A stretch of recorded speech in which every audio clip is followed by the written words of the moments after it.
Good after morning, my dudes. It is Wednesday, and that means it's buy-scan time. And to those of you with an apt eye, you may have noticed that the camera is a little bit different over here. It's because I'm busy using this as a sort of permanent living demo for the Elgato Facecam. This is modified, and I have tweaked it to, give a better picture quality and stuff. But my word, the fluidity and the aperture control on this camera is kind of nuts. So yeah, I'm having a good time. I might need to get one of these in the future. They're actually just literally too good.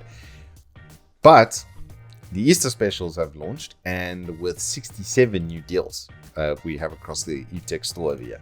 So your boy's gone through all 67 and formulated a top 10 at great pains. It was like 4 products I had to kick out. Okay, it made me very sad.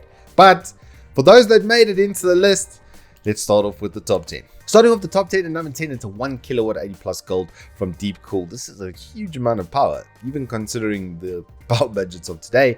270 watt like for a CPU, 350 watt for a GPU. Cool, that's 2/3 of this power supply. It's a lot of power supply. You get a 90% off 80 plus gold rating, so it'll do 900 watts all day every day, and the max load, which is sick. 10-year warranty as well, so your cost of ownership per year is very, very good. It is overkill. You wouldn't need this unless you're on like a really high-end build, but if you get it now, then it'll be the last power supply you'll feasibly need.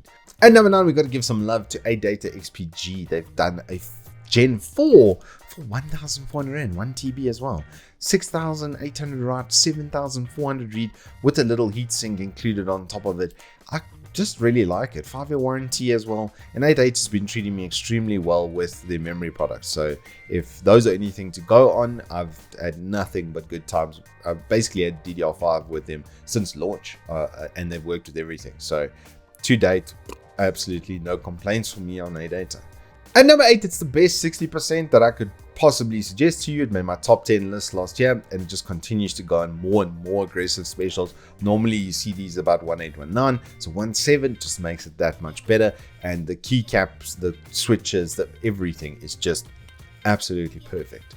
At number 7, I've got something a little bit different for you. It's an HP Omen pre-built desktop. Now, normally pre-builds are, an absolute sin to even mention them. I completely agree in most cases, except that this one's spec and price is like super good.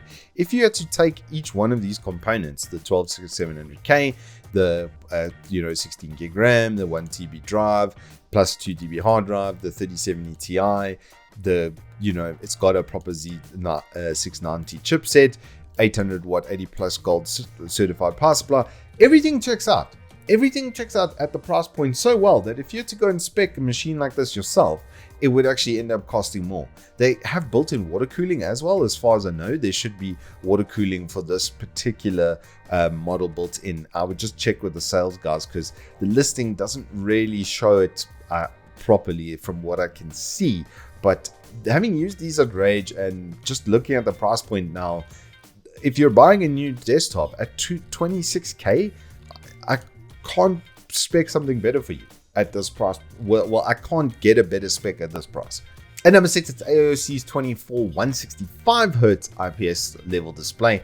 Mostly because it's IPS, it's going to be extremely responsive, have really good colors. I saw they got 92% DCI-P3 now, color gamut coverage. That is insane. For what's an entry level monitor?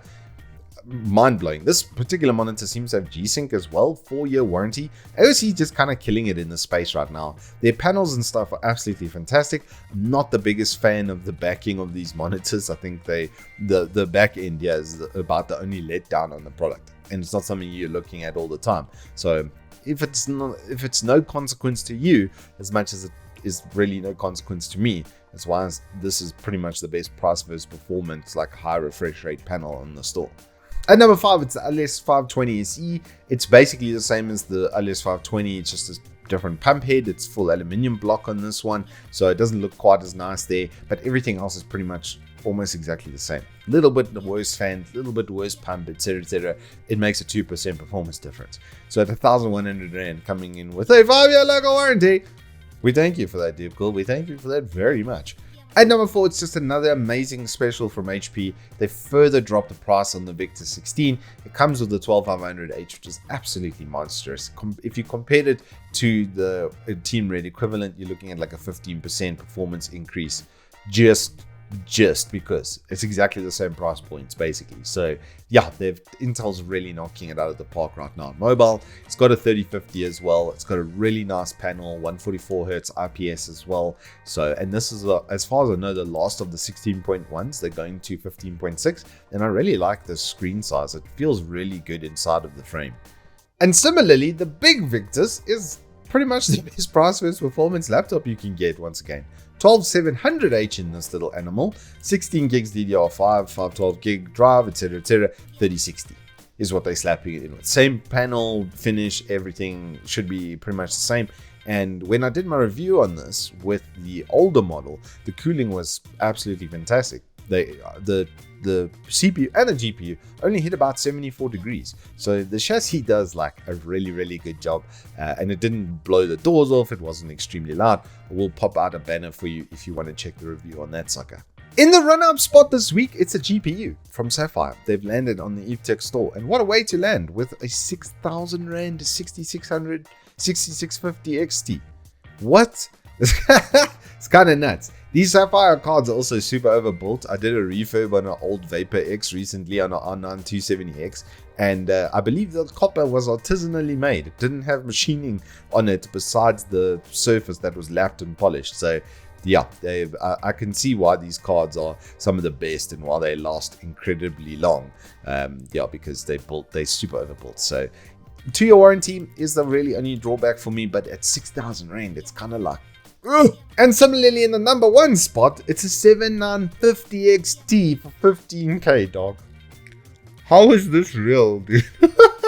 It's like a 3090 for 15k right now, brand new off the shelf. That's what homies are going to be selling you year-old cards for on the second-hand market. So you can get a brand new card that you know nobody's ever messed with, etc. And it's a Nitro Plus, so it's actually quite nice looking, I gotta say. The finishes and stuff on these cards, it's not ugly. They didn't make an ugly looking product. Thank you very much for that, Sapphire. I really do appreciate you. It'll be similarly overbuilt and similarly high performing at 15k. It's just kind of what? And that, mine Lipshins, is all I have for you this week. We will be back next week with probably a new segment, as these deals will be continuing on. If there is anything of note, I will throw it into the episode. Elgato week is continuing. I doubt we'll be able to publish on Friday, so it'll probably be tomorrow, Saturday, and then Monday will be the culmination of Elgato week. So until then, hope you guys stay safe, keep well, and I will see you on the flip side. Yeah.